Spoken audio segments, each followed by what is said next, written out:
everybody? Good afternoon. It is Saturday, right? Saturday? I just want to make sure. You guys know sometimes I get it wrong, especially when I'm not getting good sleep, but it is Saturday.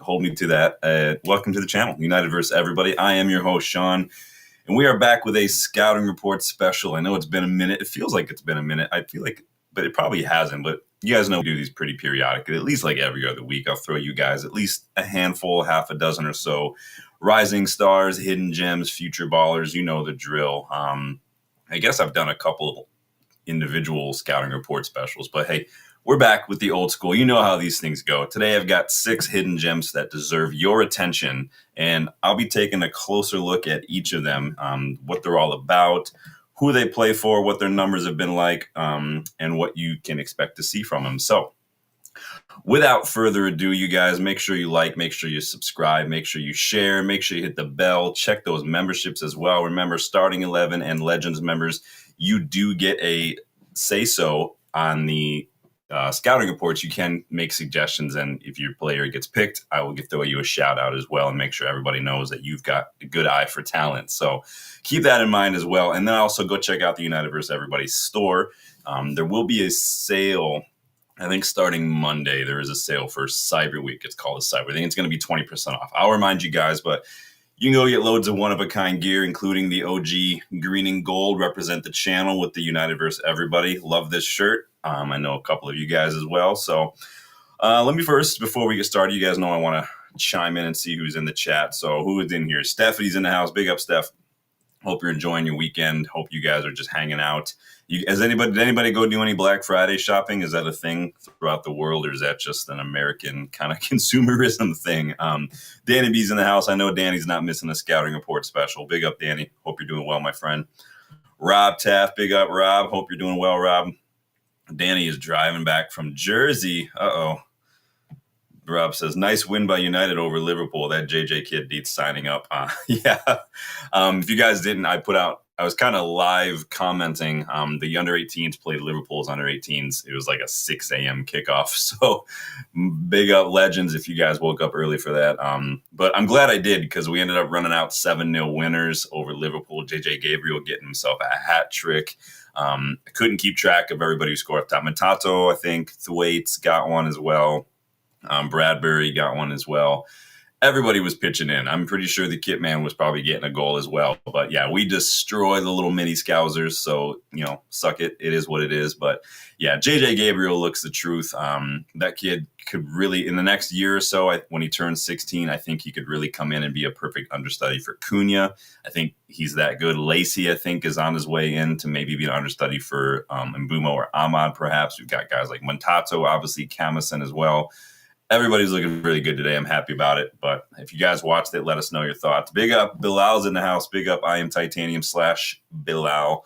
Hope you're doing well. Hope everybody's having a good weekend.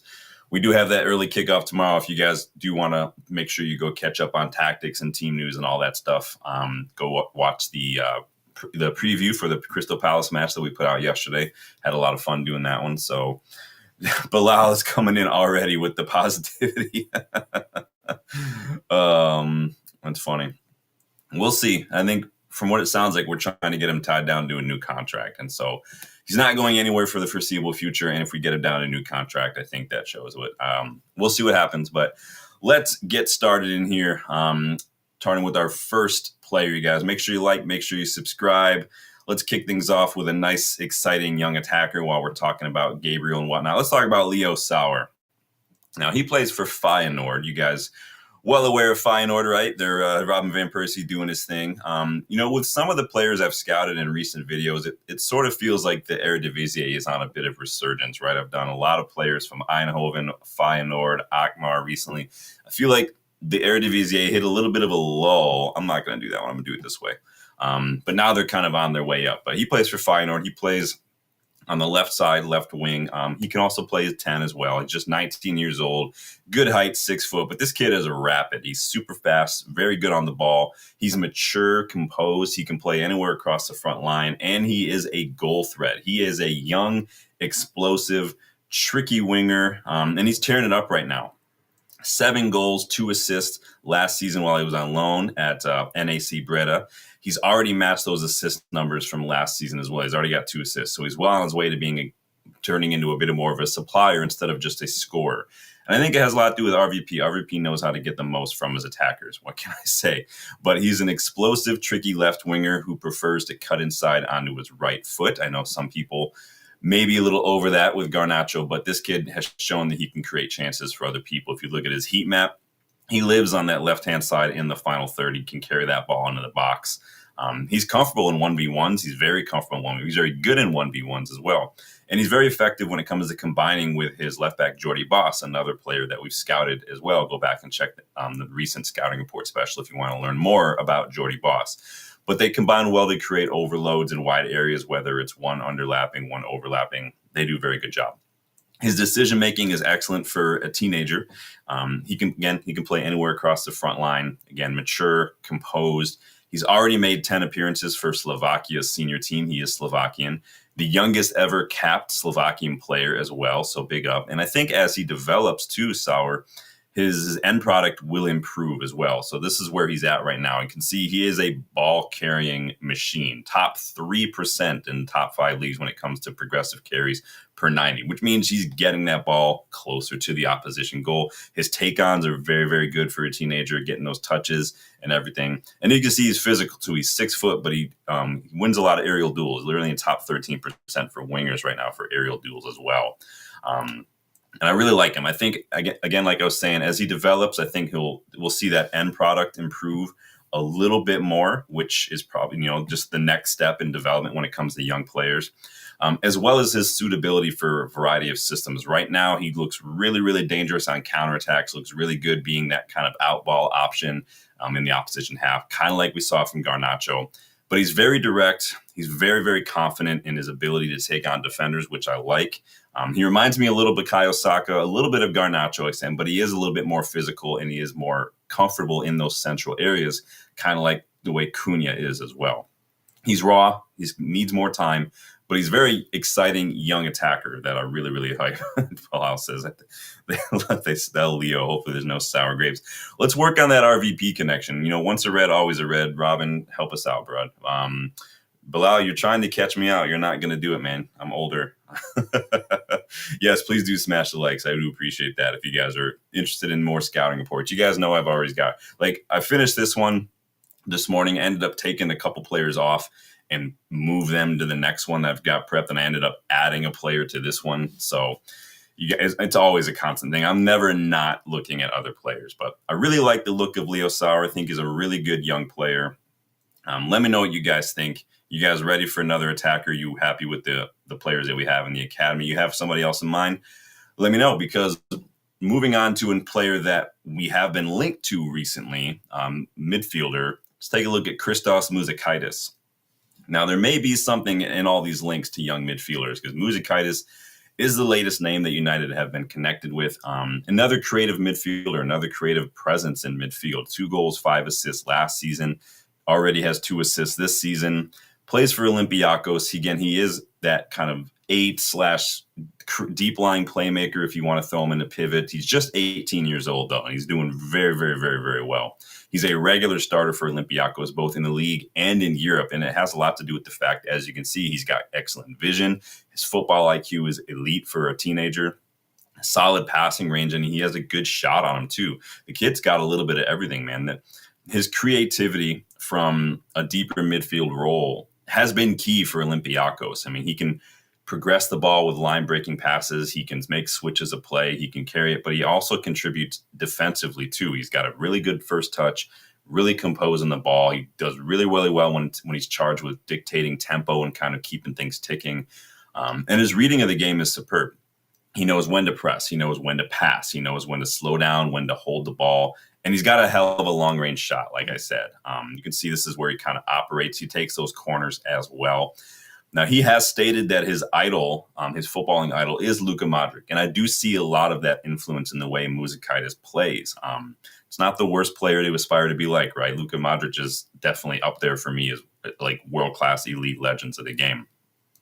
But you can see his shot creating, his progressive numbers, his tackles, his blocks, really good numbers. He's young. He's going to have some time to improve, but is doing very well. Major influential role in the Olympiacos youths team that won the UEFA under-19s as well. Let me take this off the screen. Hold up, pow, so you guys can see what I'm talking about. Linked to a number of big clubs, though, obviously, including United, who have reportedly had scouts in attendance for multiple Olympiacos matches already this season to watch this kid play. Reports of rejected offers from Benfica and Bayer Leverkusen as well. I've seen reports of a rejected 40 million offer from Brighton. So if he goes to Brighton, you can be sure he's going to cost 100 million in 2 years' time.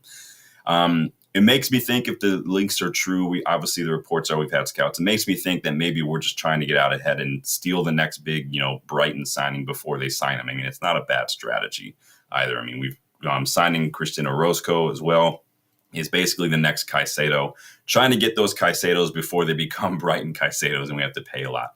That's not huge. It's not like that's groundbreaking. It's stuff that we should be doing for years. It's one of the things Ralph Ragnick probably would have had us doing. But I like that we're switching to that. We do need some help in the first team, though, as well. So I'd like us to not shirk any of that as well.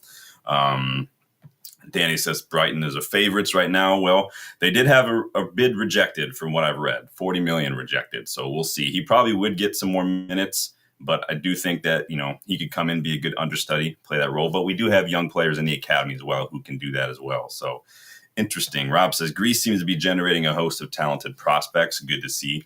Yeah, they've got some good players. Solis, obviously, at Club Brugge is someone I've had my eye on. We did a scouting report on him. Kouliarakis at Wolfsburg, we've done a scouting report on him as well. Left-footed defender. He's really good ball-playing defender as well. A lot of good young players out there right now. Pavlidis, the striker at Benfica, used to be at Feyenoord. Not Feyenoord, sorry, AZ Alkmaar. Really good young player as well, our striker. So Tabasi, big up Tabasi. Hope you're doing well, man. Big up.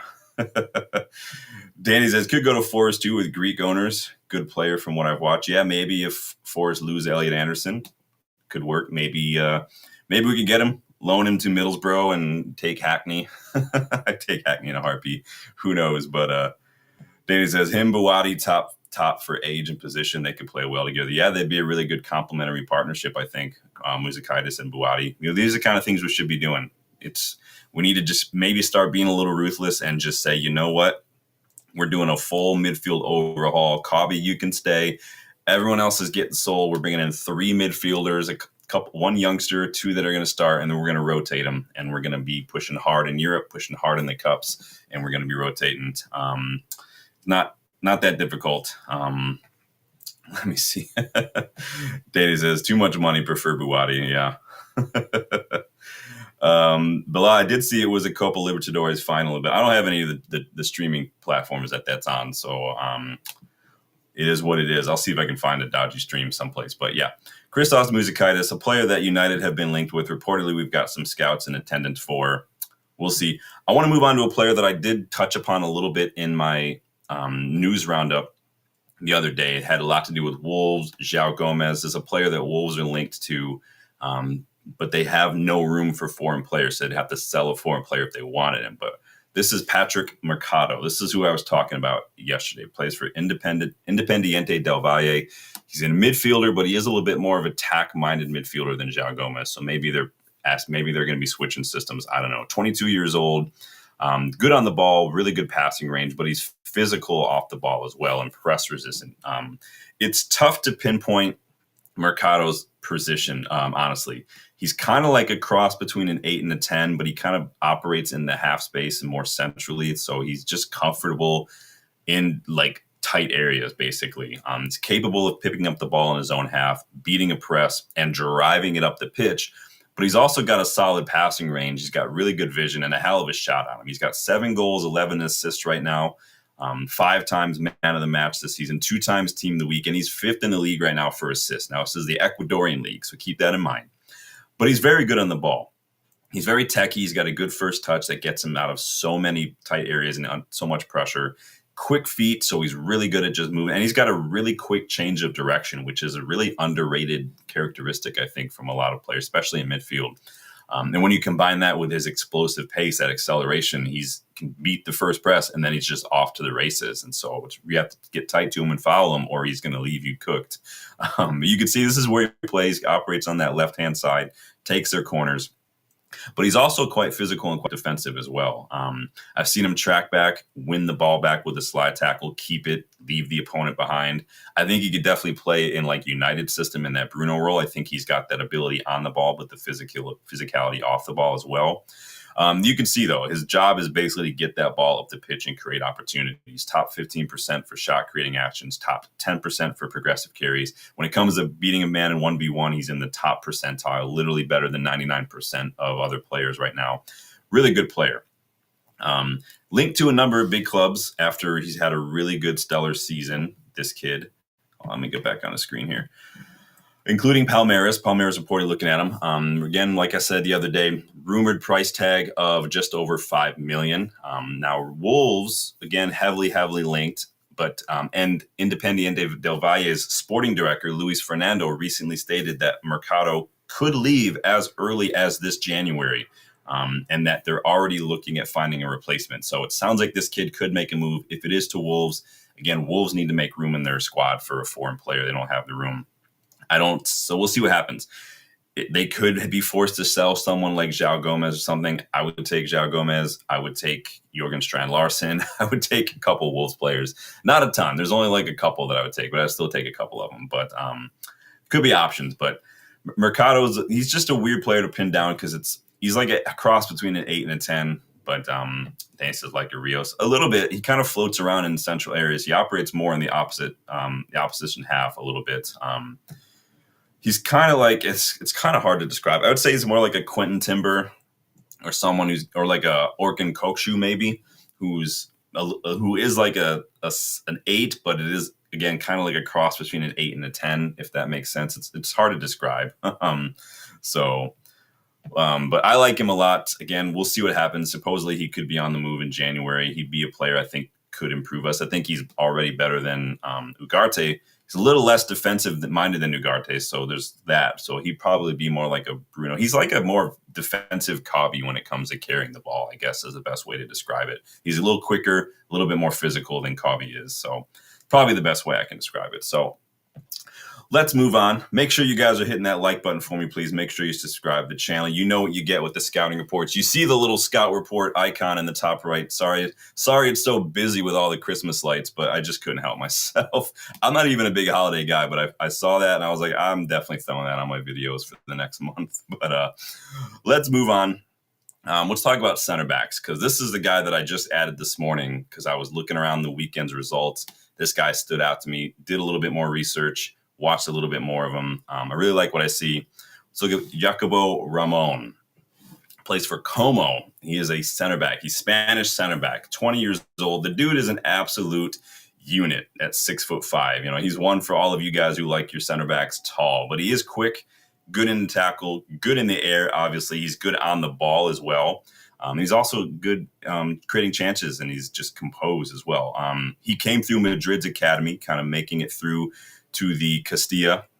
And then he actually made a couple appearances for Madrid's first team last year as well. He actually scored the winning goal against Mallorca in stoppage time last May. I mean, stoppage time winner sounds like a United center back already, right? We know we love those United. He ended up joining Cesc Fabregas at Como this summer alongside former Madrid Academy starlet Nico Paz, who is, you guys know, we scouted him several months ago. He's having an absolute beauty career now that he's at Como. But again, 6'5". Ramon is a unit with a top percentile aerial duel rate, but he's also quick enough to play in a high line. His tackling and interceptions are elite as well. This is where he lives. The guy is tall, he's big, but he's quick enough to play a high line. Look at how much time he spends in the opposition half. Look at how much touches he gets in the opposition box. But again, because he came through the Castilla Academy, he's very good, very composed on the ball. And that helps you when you come through these legendary academies like Messiah and stuff. You're going to learn your technical ability. But it's what's made him a very modern ball-playing center back who's comfortable building out from the back. His height is a definite advantage in both boxes. He got 4 goals with Castilla last season. Obviously, that winner against Mallorca. But he's already got a goal for Como, and he's been in the team of the week 3 times right now in Serie A. He's doing very, very good. So Madrid may have sold him for just around 2 million, but they've also got a 50% sell-on clause, which is annoying, and they've also got buyback clauses too. So really annoying. But you could see top percent for aerials, top percent for tackles, top 20% for interceptions. Those take-ons, the ball carrying very good, and his pass completion is really good as well. Like the guy is just a good modern ball-playing defender, even though he's a techie Dan Burn, basically, is what I'm getting at. But yeah, Madrid love these little clauses when they sell players, which basically comes out to a loan with a cheap option to recall and a major windfall if the player moves elsewhere. But check out his numbers in FootMob. Look at this shit.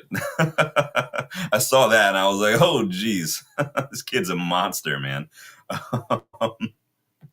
Debasi says 6'5" at 20 already. Yeah, he's an absolute unit, man. This kid's going to be a beast.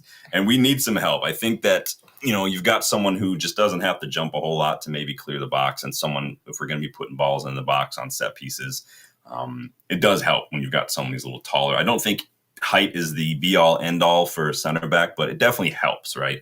It definitely makes you a bit more of a threat on set pieces and defending balls in the box. We do struggle to clear the box, and I think that having someone who's a little taller would help us a little bit. I'm hoping that Senna starts to really come off his line a little more. We've seen him do it, but I think with 3 center backs, I wonder how many times a keeper actually thinks they have to come off their line. If I had 3 center backs in front of me and a ball is whipped into the box, I'd be like, surely one of these assholes is going to clear it, right? But we don't even jump, dude. It's ridiculous. Stephanie's keeping me honest here. 8 likes, 10 watching. Yes, guys, make sure you're hitting that like button for me. Make sure you subscribe to the channel if you guys are new. Hopefully everyone's having a good Saturday.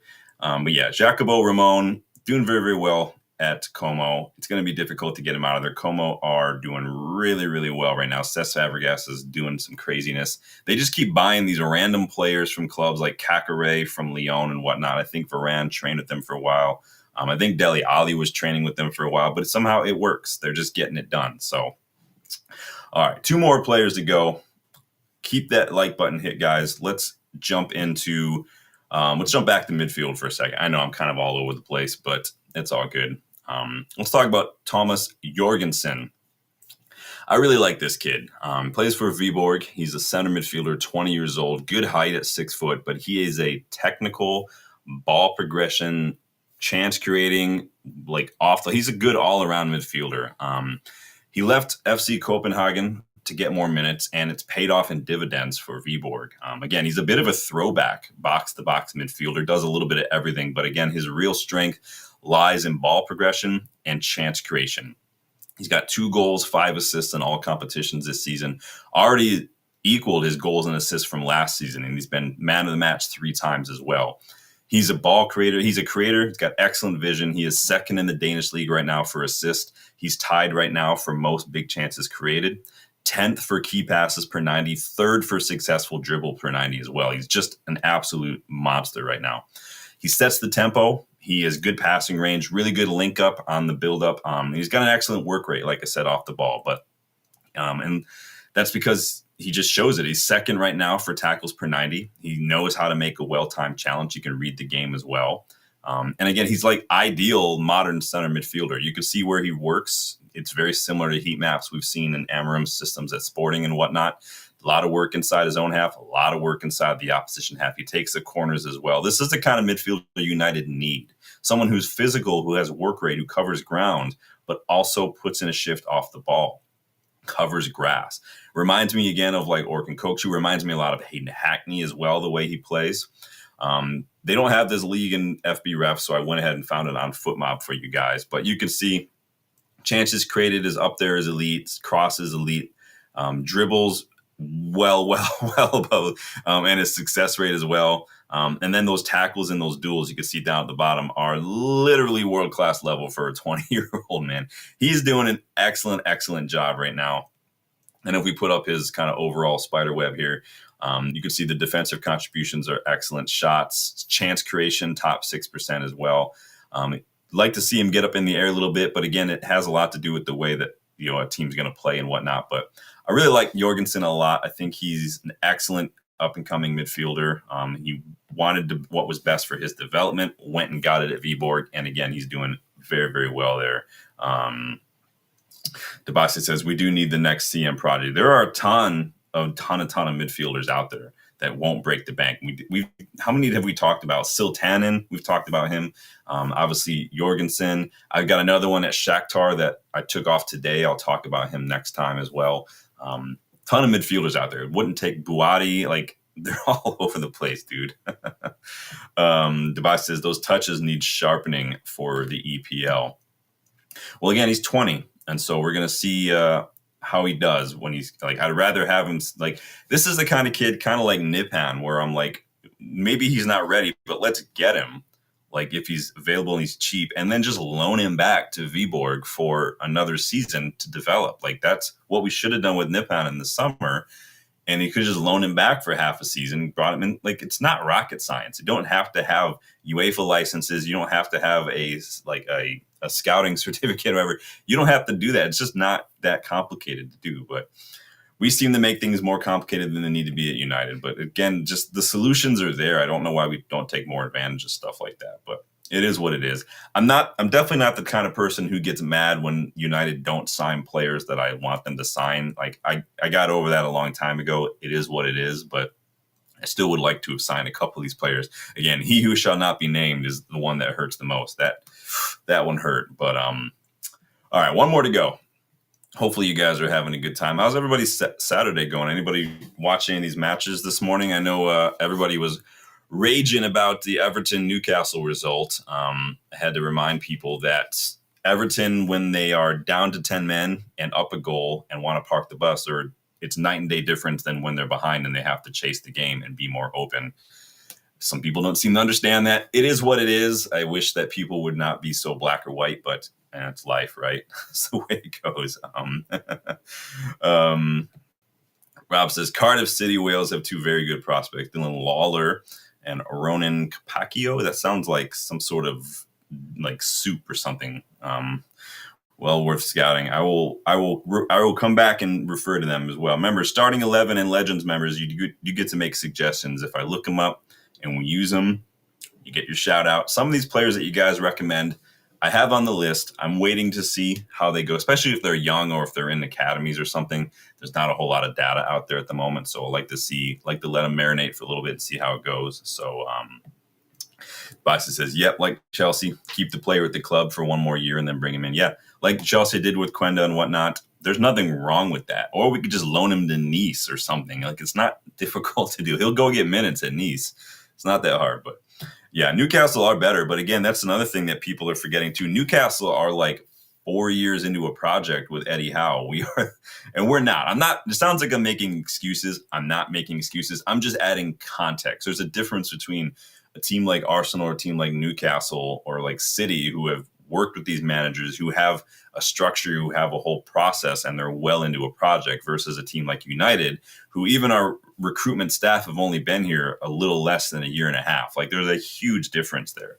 And so, you know, Amorim has made mistakes. He's got a lot to show me that he's the guy for the job, but I do give him time. Same with the players as well. But all I can do is hope that they learn from mistakes, hope that they adapt, and hope that they just make better decisions. And if not, it's not me who's going to get sacked, is it? So, but I hear you. Newcastle are better than us. They do have better midfield. Obviously, I don't think they've got, I mean, Woltemata looked decent, but other than that, I don't really think on paper Newcastle have a ton of better players. I just think obviously they've been playing together for a lot longer, and they've got the kind of profile that suits them. They've got the physical, hardworking, energetic kind of fighters, and we just haven't signed those kind of players for a long, long time. So it is a must-win to Basti. Go back and watch the preview as well. We did a deep dive on what we can expect to see from Palace, and you know the way I think that we could kind of exploit that a little bit. But it is going to be a big ask. It's been a minute since we won at Selhurst Park. It's been a minute since we've beaten Crystal Palace.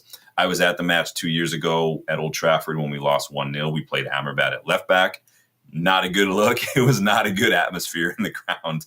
I think we drew the Southampton match that I stayed for as well. So not a great trip for me. I'm bad luck when it comes to going there. So Rob says Everton need to play with 10 men every week. Yeah, we played into Everton's hands. I didn't like that's just the way it was. Obviously, we spoke about that in the match reaction, so it is what it is. But it's just we helped them out basically. So what are you gonna do? All right, moving on.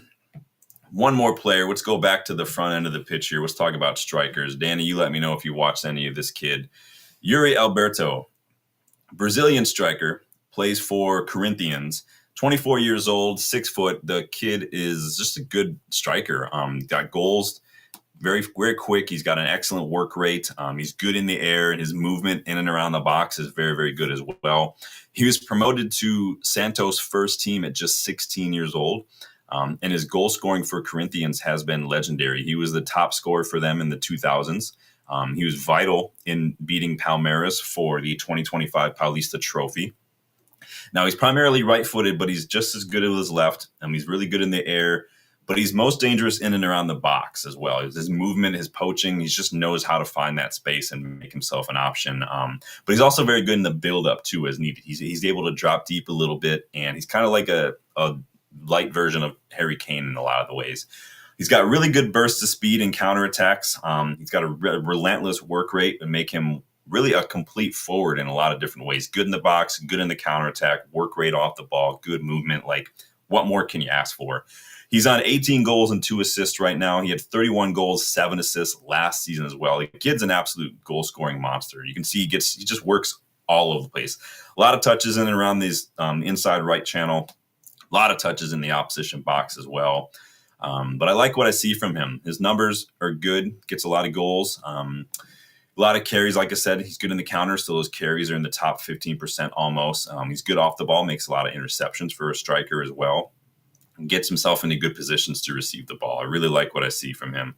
Above average for getting touches in the box. Linked to West Ham, linked to Wolves, linked to Atletico Madrid and Roma as well, Alberto. So a lot of clubs look at him, that sounds about right, like the West Ham, the Wolves, the Atleticos, like that sounds about right for him. But again, another couple of years, you can see him making another move on. Atletico would probably be the biggest move for him. But he did recently sign a contract extension that goes till 2030, and he's got a release clause for like foreign clubs that's like 100 million euros. So clearly Corinthians really like this kid, but I like him too. I think he's a really good striking option. He'd be a good little rotation option. He's right up there for me with like the Aroca Derrys, the Strand Larsons, like that level of striker who I think is good, has a lot, and maybe within a year or two in the league would adapt quickly. I think he has all the tools. I just think you just need a little experience in like the Premier League to kind of just get to that next level. So Danny has not watched a whole lot of Brazilian league. Yeah, he's been doing bits for Corinthians. Like I said, top scorer for them in this century. But hopefully you guys have seen a little bit from these players today. If anybody jumped out at you, let me know. If there's anybody that you heard of, let me know. You guys know I'm always interested to see who out there is scouting like I do. But you know what to get by now. We've got another scouting report on deck. I'm working on the what if episodes for when Dylan and I go over there because it's literally less than a month. And Dylan and I are in the air. We're literally flying out Christmas, getting there Boxing Day for that Newcastle match. Then we've got Burnley that we're going to go watch. We've got Salford we're going to go watch. And then we've got the Wolves match that we're going to be doing as well. And obviously we'll be going around eating some food and seeing, maybe go to the football museum, maybe get tased trying to sneak into the cliff to take photos as well. Dylan's never seen OT, so we're going to go do the stadium tour as well. It's going to be a blast. I'm looking forward to it. So I'm looking forward to duck burgers at the mall because you guys know I go on and on about duck burgers, but that place is absolutely lit. But in any case, keep on the lookout for the what if episodes. Keep a lookout for obviously tomorrow following the match. We'll be doing an initial match reaction with player ratings and whatnot. My Monday schedule is a little packed, and so my 3 takeaways, my 3 thoughts video might be pre-recorded, and I'll just upload that Monday. It just depends on my schedule Monday and my wife's schedule because she's got a lot of clients as well. So, but keep a lookout for that one. Debas says Brazil used to be such a powerhouse. They come up with some good players now and then. Obviously, guys like João Gomez, Andre, and whatnot came through Palmeiras and whatnot. So I think that, and Flamengo, I think that they produce some good. It's just hard. We haven't had great luck with Brazilians at United. Obviously, Cunha is the most recent one. Rafael, Fred was all right, but I'd like to see us turn that around a little bit. Stephanie says Newcastle on Boxing Day could be a pivotal game. Yeah, I mean, it's going to be a big ask. It's going to be a hard one. I'm not anticipating a win. We'll do a little mini preview of that one when Dylan and I are at the airport, maybe, so you guys can get a little something, maybe do a little short. So keep a lookout for a lot of content for that, but that's not for a couple weeks out as well. So Lawrence, big up Lawrence. Optimistic for 1-1 draw. That's kind of what I initially said too, a 1-1 draw. I think maybe the midfield block, if we actually go with a midfield block, I think they could kind of cancel each other out, but it could also be a massacre. So Obi, you said Cheeto. Cheeto just turned 18 today, and Ryan Giggs' birthday is today as well. So happy birthday to those guys. You're talking about giving Licha a run out. I'm not really banking on Xerxes to do a whole lot. Xerxes has I've gave him some time. He's not a striker. I don't know what he does in this side. I just don't. Maybe in a counterattacking system, if he's like a false nine that you can use to like link up. But we just don't really play counterattack all too often, so it just doesn't really make sense to me almost. But Dana says thought boxing games. They were, and then the TV channels decided they wanted one match moved to Boxing Day because got to make that money. And of course, in order to make that money, it's the United. So it definitely almost effed our trip, man. We had to go change the flight. We had to go extend the Airbnb and stuff. It was a nightmare. I was super pissed. I had a feeling too. I was like, surely they can't just move. But sure enough, they did because it's United. Because everybody who's watching all those matches on the 27th will also watch the United game on the 26th. So it is what it is, man. It is what it is. So yes, exactly. Literally exactly what I said when I saw that they changed it, man. Dylan and I were like, fuck. And Dylan was at work and he's the one who got the ticket. So obviously we had to wait for Dylan to get home from work so he can kind of figure all that out. Thankfully, Dylan, absolute legend, got that sorted. I got the Airbnb sorted, extra day, no big deal. Game is at 8, so that actually gives us a little more time to get in. It was at 3 before, so we would have had to get in, scramble, and then turn right around and go to Old Trafford. Now we can get in, go grab some stuff at Tesco, go walk around a little bit, maybe go to Bishop Blaze and just get pissed before the match because that's how you roll. Lord says, Mbumo usually scores for us, so we'll have a restore right wing partnership with Mbumo. We'll see. What we need to do is win the midfield battle and go on quick transitions because Palace are vulnerable against quick transitions. So they leave some space in behind, their wing backs do. So let's see what happens. But I appreciate everybody for stopping by today to check out the scouting reports. It's nice to see people getting interested in the scouting reports. I know that not everyone is as big of a nerd as I am when it comes to watching other leagues and looking at other players, but you never know. A lot of the players that we've been scouting since we started this channel are moving on and doing other things, and now some of them have even become household names. And so, not gonna toot my own horn. I'm just saying, work on scouting, go take some courses, and you never know what could happen. Especially if you live in the UK. I wish I lived in the UK. If I lived in the UK, I would have a scouting job by now, but there's no opportunities here. So we're trying to do it, but. In any case, enjoy the rest of your Saturday. Go back and watch the Liverpool United under-18s match. It was a 7-0 massacre. We absolutely destroyed them. So hopefully we'll be talking about 3 points tomorrow. Be sure to come back for that one, you guys. Take it easy. Make sure you like and make sure you subscribe on your way out, you guys. Check the memberships, too, if you like the scout reports. You want to recommend some players. Starting 11 and Legends members can do that. And then go check out the store as well, the UVE store. You'll see some items below the video player, but you get cool items like the OG green and gold. I think Danny's got one of these as well, but I know Dylan's got one too. So check them out. Talk to you later. Enjoy the rest of your day, and I'll see you guys on the next one. Take it easy.